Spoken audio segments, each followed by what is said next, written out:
David Lynch died on January Yeah, 15th, 2025, and I believe it's fair to say that both Gene and I are not happy with that fact.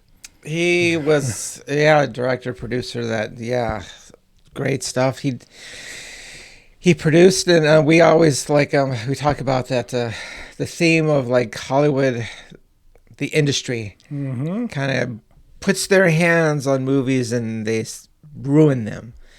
But I would venture to say that that never happened to David Lynch. Well, it did when you're talking about Dune, but Oh, Dune. Well, Dune. Well, but we're talking about that, not the Dennis Villeneuve Dunes, but we're talking about what yeah, 1984 Dune.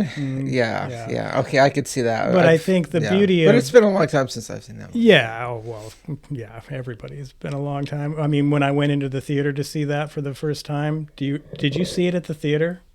Dune?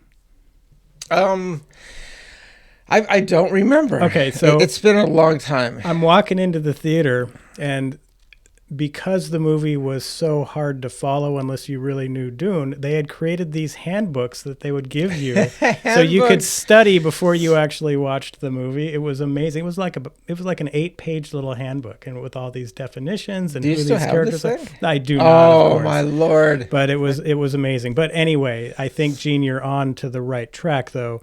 There is this group of filmmakers that includes obviously David Lynch that really Right, look right. at film as an art form and an expression of their own way of thinking, way of seeing Right. the world, and things like that. And it's not a thing you really get a lot anymore unless you're going full on independent filmmakers. And so it's really sad. You know, David Cronenberg is another one that has a Yes. unique vision. And so it's really sad that he has passed away and is no longer able to share his vision with us in these films. But we thought we'd go back to his very first full-length feature, Eraserhead, Eraserhead. and talk about that. And Gene has just woke up like 5 minutes ago because he was up really Yeah, we late last night watching watching it. this movie, and yeah, for some getting old, it's like you wake up in the morning and you haven't really done anything besides sleeping, and your body hurts, and it's like, what is up? Mhm. But anyway, but this movie makes no apologies. It's David Lynch. He started this movie as a project when he was in college, of all things. But he's not gonna make it easy on you. He's not gonna like, give you easy to read clues as to what in the heck is going on. So, but that's David Lynch for you. He's in this movie. You're gonna watch it and you're gonna wonder what in the world am I watching, But that's pure David Lynch. It's his style, And you just got to roll with it with this movie. I remember watching this movie once when I was like, I'm dating myself, but when I was in college, I think I was watching it on VHS. I'd rented it from the video store. I think I got 2/3 the way through, and I'm like, I just couldn't take it anymore, so I turned it off and never watched it again until I just rewatched it, for this showing right here, and it's just like, my gosh. Yeah, I think back then part of it was kind of making me feel a little uncomfortable. So Yes. so I was like, I'm just done. I just turned it off. But I think that was the goal, Yes. just to make you feel uncomfortable, and that's what good horror should do, And so watch the movie, stay with it, try your best to interpret it, but enjoy David Lynch's vision.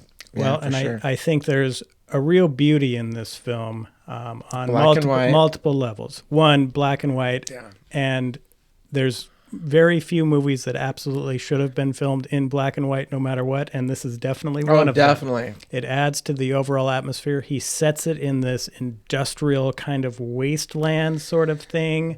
Yep. And did you Yep. notice, Gene, the Right by the railroad tracks. and just the trains, and yeah. and it's hard to really tell what time frame this movie happens in because they have that old school phone in the hallway, the old one of those where you have to do that thing. Well, he doesn't even have a phone in his room, and No. like he gets a message, and the woman in apartment 27 across the hallway gives him a message that he got a phone call. It's like, oh, you're invited over for dinner.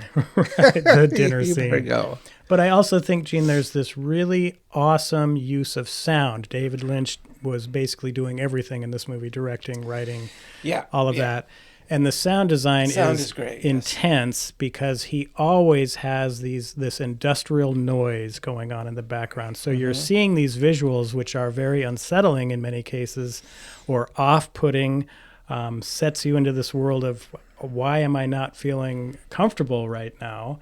And then you notice that there's this industrial noise going on all the time. And I just think it's really the film that really sets the tone of everything he's going to bring in the future, even though the future movies are more polished and, things Much like more. that. But this movie is really the foundations of David Lynch and his vision, and I just have a really great time. I hadn't seen it in like 32 years, and really glad I got to revisit it last night. Right. And I think like Jack Nance is just this interesting, facially, he's a very interesting character to play Mr. Spencer or whatever his name was. I just loved his character, Yeah. and of course his hairstyle is just great. Right, I yeah. think I might change my hairstyle to that. Well, and one of the But it would things, take a lot of hairspray. yeah. Straight up. Well, and one of the things is, of course, Gene alluded to it earlier. This movie took a long time to film. Yeah, I think it took him 4 years to make it. Yeah, he started it in 1971. It didn't get released until 77, basically completed in 76 because that's the copyright date on it. But Jack Nance apparently kept that hairstyle the entire time. So they would film a scene in 1972 and then, we're out of money. We're going to go on hiatus. Hey, Yep. I need you to keep the look. And Yeah, so you can, he did. If you're looking at the character, you can tell that he changes. Mm-hmm. And so that changes, well, because he's older. You're right. Because it took 4 years to make This the scene's a movie. year later here from what they just Exactly, filmed, so, yeah. exactly. But it goes along with the movie. There could be a time shift in the movie. So Right, because again, it fits, it works. yeah, they don't really specify what time frame this is. It looks like it could be 30s, 40s, somewhere in there, but who knows what the time frame is this movie is set in. But I just love the visuals as well. You either can make it through the first 5 minutes of this movie or you will shut it off, basically, because it's this Right. collage of images that don't make any sense. They can make sense as you go forward in the movie, but it's very off-putting. The person in the radiator pulling the lever, or in the planet pulling the levers and getting things started in motion, and the weird, I don't know what that is that comes out of the earth. We don't know what that thing is. Yep. It remind me of Azrael, or the movie the Lamb. Oh, God. Can you stop bringing up Lamb, please? It reminded me of Lamb. I mean, come on, this little baby creature. Him and his yeah. girlfriend have a baby, right? But yeah, I'll leave it at that. Well, and it's great because there's this dinner scene, which is one of the more famous scenes in the movie, where It's a great scene. it is It's great. because it really is great. just so bizarre. Like the father who's kind of just being jocular, and then Well, there's he has- these long pauses, and the He girls has like no are, social sense at all. are both like None. having these fits and stuff. Oh And my I gosh. just Yeah. think it's amazing. And then we've got these industrial created chickens that were created in a lab or something. These little chicken. man. Yeah, it's David Lynch all the way. All the way. Absolutely. And yeah, so try to make sense of it. I was really trying to do that, but I love this movie. I love it that it's just you can interpret it in many different ways. And it does it make you feel uncomfortable? Yeah, and for me, it kind of brought back visions of like me right out of college. Like you're finding jobs that just pay the rent, and you're just trying to find your way in the world. And I think it made me, watching this movie kind of made me think of that a little bit, because I had some great friends. I was living in Los Angeles, at the time. And so, I mean, it wasn't all gloomy like that. I mean, I had a great apartment. half mile from the ocean. But, you know, it's just like, you know, you're just trying to find your way, just trying to figure it out. And clearly the protagonist in this character, I think, is that. He's young. He's trying to find his way in the world. He lives in this dreary little studio apartment. Just trying to make things happen. Going to his girlfriend's apartment, meets the mom and dad there. And there's a grandma. Do you remember the grandma? Yeah, they give her the cigarette. The grandma in the kitchen. She doesn't even move. No. But the daughter knows the grandma.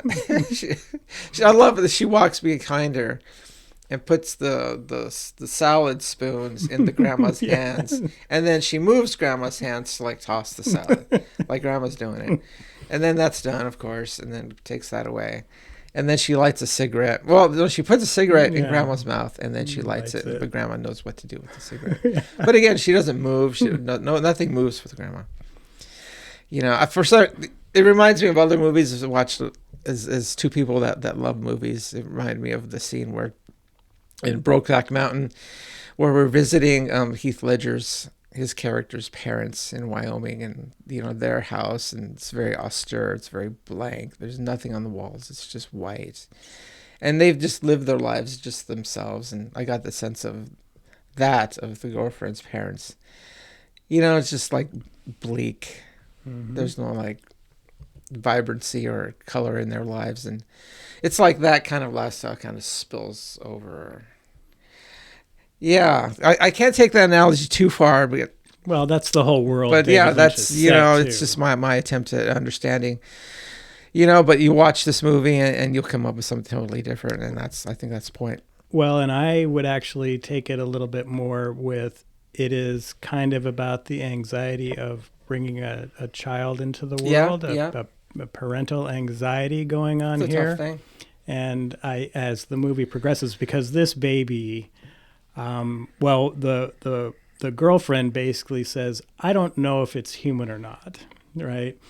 And so this, When you look at it, this baby is something to be looked at for sure. It's one of the more unsettling pieces of the film.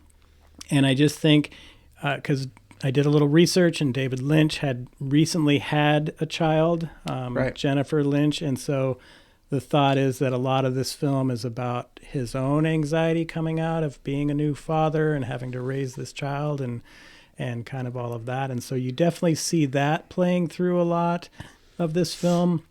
But it is just, and then what's the deal with the woman in the radiator? I don't know what the deal is with woman that in the radiator. She has a credit.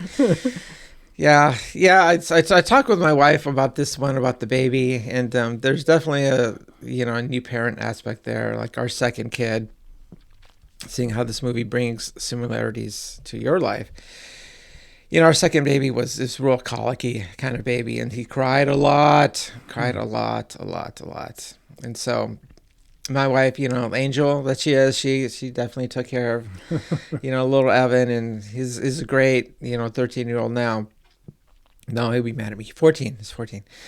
But and it was tough. It was tough on her. And this is a common theme among, parents is, having a kid cries and maybe a little difficult baby that's tough on you. You're not getting sleep day after day. You don't know what to do. You're trying everything. Nothing's working. Yeah, that's tough. Yeah. Those are tough days. Yeah, and the whole movie is just really this kind of dark and dreary kind of film, not only to hear, but to see. I love a character will say a piece of dialogue, and then there'll be a long pause before David Lynch decides to cut to another scene or to have the other actor talk back to the person. Right. So Yeah. this whole their pause, yep. realm of being uncomfortable, Awkward silences throughout the film. is what this is. And I think because it was Christopher Nolan that was talking about Tenet, and everyone was complaining you can't hear any of the dialogue. And Christopher Nolan was saying, well, hey, this movie's really about feeling it rather than anything else. You have to feel this movie. Eraserhead is definitely a movie that you have to just feel, right? Well, I think that's good horror. You should be able to feel good horror, and this is definitely falls within that. Yeah. And so I just think, did you notice that one of the end credits was Sissy Spacek?